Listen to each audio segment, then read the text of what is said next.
You want to see my new house? Let's go on a house tour.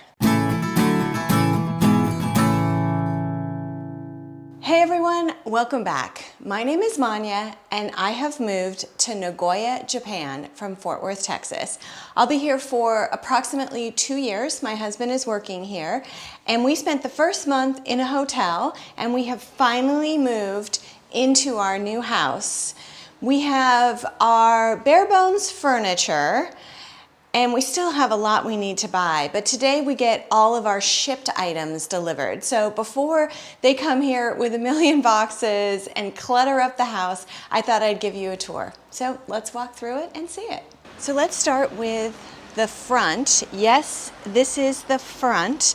We do not have a backyard. This is our front yard and our front patio. And so let me show you, I will point, that's our front gate. So we kind of have a compound and on the other side of the wall is a pretty busy street. So it's nice to have this fully enclosed front yard. This is our front door. It's a beautiful Japanese style door. And then we also have, like I said, our outdoor furniture. So as I'm sure you know, the Japanese take off their shoes when they come into the house. So there's always a spot and a demarcation line of where you can wear shoes here, but you cannot wear the same shoes there. So this is actually a step. This is where visitors would come in, and this is where we can keep shoes as well as slippers and things like that. So for example, in a regular Japanese home where people have lived for a while, they would have slippers out for people. These are the ones I stole from the hotel. So if we have anyone come over and they want to wear slippers, they can wear these and they can store their shoes in here. But basically this is empty for now. And then as you come in the front door, you can see that's the kitchen and the dining room. And then around here is a half bath. We don't have a traditional American full bath at all in this house, and I'll show you why. But watch what happens with the toilet as I come around the corner. Look at that. It knew I was here and it raised the lid. Cracks me up every time. It's a little bit creepy. So this, of course, is the famed Japanese toilet that has all the fancy stuff that cleans you and flushes and does all of that stuff. And then in here is a little sink, but that's not the sink I use because out here is another sink and that's where I have the soap. I have asked people why there is a sink inside with the toilet, and apparently it's to rinse your hands before you go to the bathroom. That just isn't how I was raised to go to the bathroom, so I ignore that little sink. So coming back around the corner, here is the dining room and then another set of windows. And you have to see what this house has automatic shutters and a lot of things to learn and control. So there's no central air, there's air and heat in each room, we have heated floors, we have shutters, and so all of these buttons control all of that stuff. And then this is the kitchen pantry. Keep in mind, this house is massive for a Japanese house. It's 2,000 square feet, so it seems normal to those of us in the US. This is ridiculously large for 2 people. So this is our dining room table, and I am in love with this. Not all the pieces will come back to the US, but this table is definitely gonna come back with us. I think it's gorgeous. And we're having someone over for dinner tonight, our first dinner guest. And then this is the kitchen. It'll look small to a Westerner. This is a humongous kitchen. Look at all of the storage. These are all drawers. And these are shelves, which are only half full, and then more shelving, which has nothing. I mean, the amount of storage in this kitchen is ridiculous. If I had known we were going to get a house this big, I definitely would have brought more stuff in shipping. So, sorry, I haven't done the breakfast dishes, haven't unloaded the dishwasher, but I wanted to show you that's the entirety of the dishwasher. It's very, very, very, very tiny by our standards, so we only get about half of each dinner in there. And then no oven. You notice there's no oven. It's traditional for a Japanese kitchen to have something called a fish grill. It's essentially a little broiler. That's what it is. So we have made some things in here, but there is no oven. I'm still on the fence as to whether to buy a countertop oven. And like everything else, this house has, or this stove has tons of different things you can do with it. All of these are labeled in English by the relocation company that helped bring us over. So that's really nice. Everything except what we purchased, as you can see on the dishwasher, it's all, if it would focus, it's all labeled in English. That does not count for anything that we purchased. So this is the rice cooker we purchased, and you see there's no labels. So there's some cool stuff in Japanese kitchen. There's my coffee. So that goes back in to save space. And then it's sort of unnecessary in this kitchen. I'm trying to pull back. There you go. So this comes all the way down for short people, and it'll lock into place. And then it'll go all the way back up when you're done with it. And then this is the refrigerator. I was worried about the size of the refrigerator here. This is genius, this refrigerator. So not only does it have the freezer on the bottom, which basically has ice cream in it. It has a quick freeze drawer, which I'm not sure what we're going to use that for. That's if you want to quickly freeze something. This is the ice drawer, so it has an automatic ice maker. This is a refrigerator drawer, which you can see still sits empty. We're still finding our way here.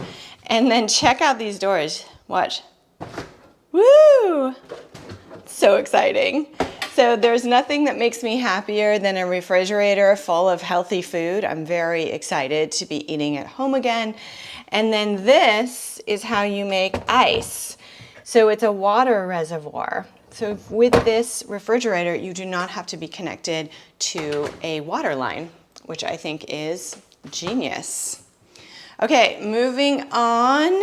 We have the first of many, many closets that we're not sure what to do with. This is probably going to be Danny's workspace. Right now it's holding all of the cardboard boxes that we have to deal with. Trash is a real thing here. Everything has to be divided. These are our 3 different trash, plus our water bottles.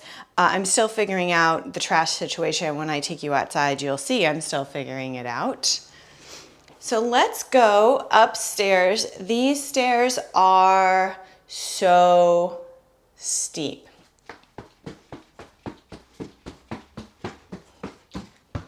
So up here we have the master bedroom. We ordered a king and they couldn't get it up the stairs, so we are waiting on a split king.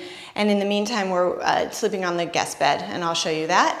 So really, really, really big bedroom by Japanese standards. Like I said, no central air. Every room has its own air conditioning. That's the way that it is. Here's the first of 2 massive closets. This one is going to be for Danny, and when I show you mine, you'll see why. So he has lots of shelving and places to hang his clothes, even a full-length mirror, which is pretty nice. We're still unpacking. And then this is the guest bedroom with a queen. So these are our bedside tables that'll go back over into our room when we have our bed. So we're sleeping on a queen right now.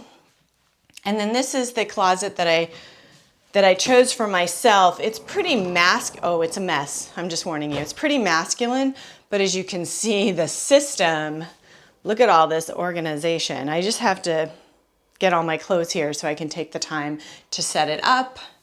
Look at all this.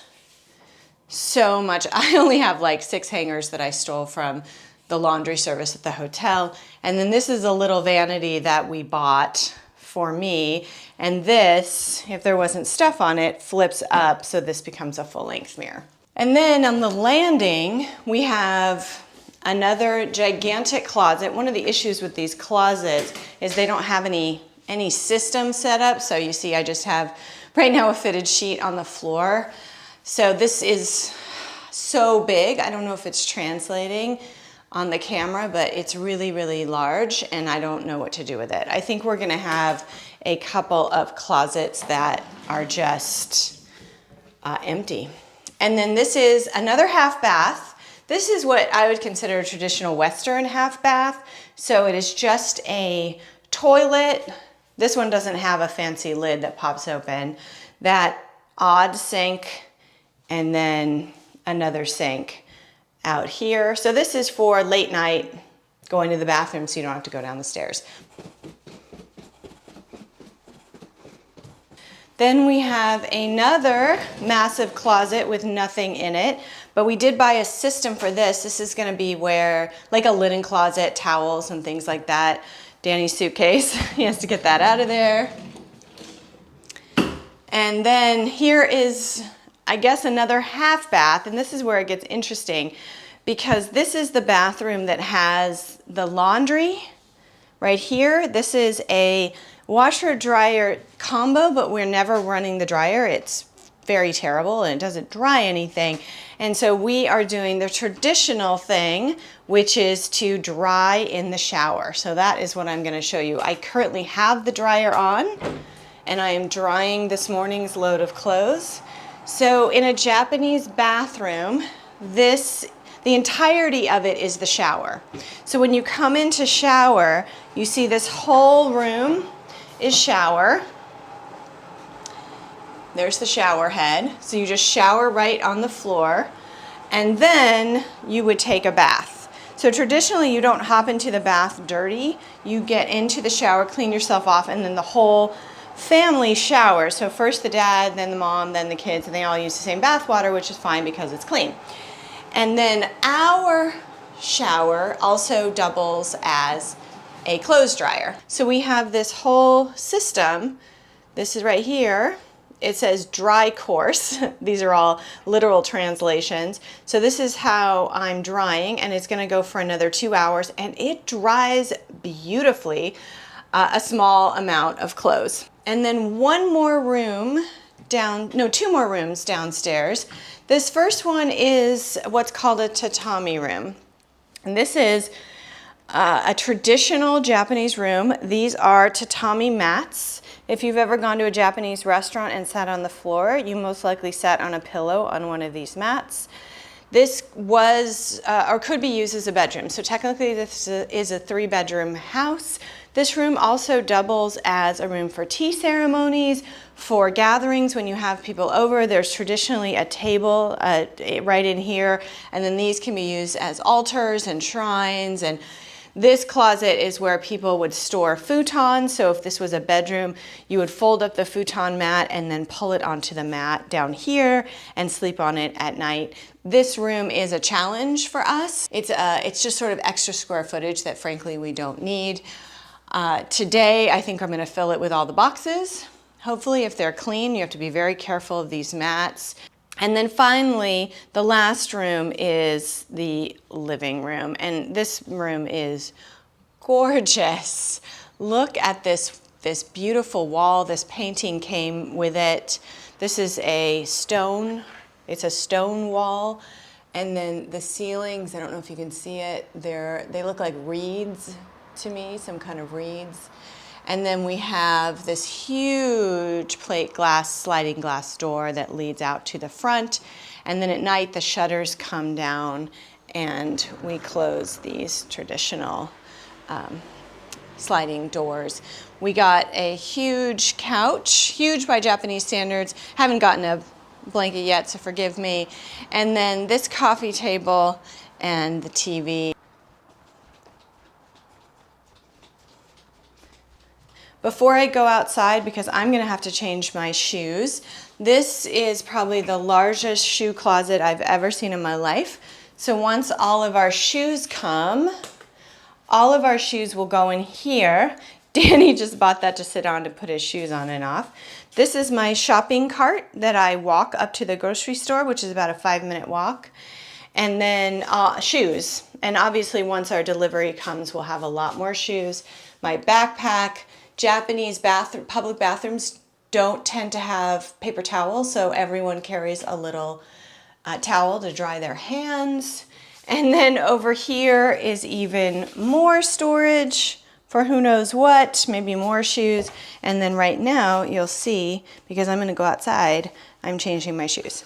The shoe thing is not natural to me, so I'm still working on it, trying to get it down. Okay, so let me unlock this, and then here is the driveway. And this is where the car goes when Danny's home. He's at work right now. This is next door. There's going to be some construction. I don't know what, it's an empty lot. And then here is my complicated garbage thing. This has to go out this morning, so I'll go ahead and do that. And then that has to go out tomorrow. We get 3 days of trash pickup. So if I walk here, that is a roll-up garage door. And then over here, this is where in a minute when I'm done with you guys, I will take out the trash. The trash just goes on the sidewalk here, and it has to be out by 8 o'clock. So I'm almost at 8. None of my neighbors have any trash out, which makes me nervous, but hopefully I will figure that out. This is our street and the outside. And this is our compound, and it's quite a lovely, lovely neighborhood. It's urban because we're in the middle of the city, but it's really nice. And our mail slot, and then in theory where people can put packages when they leave them for us, but so far no one has actually done that. So I'm still figuring that out as well.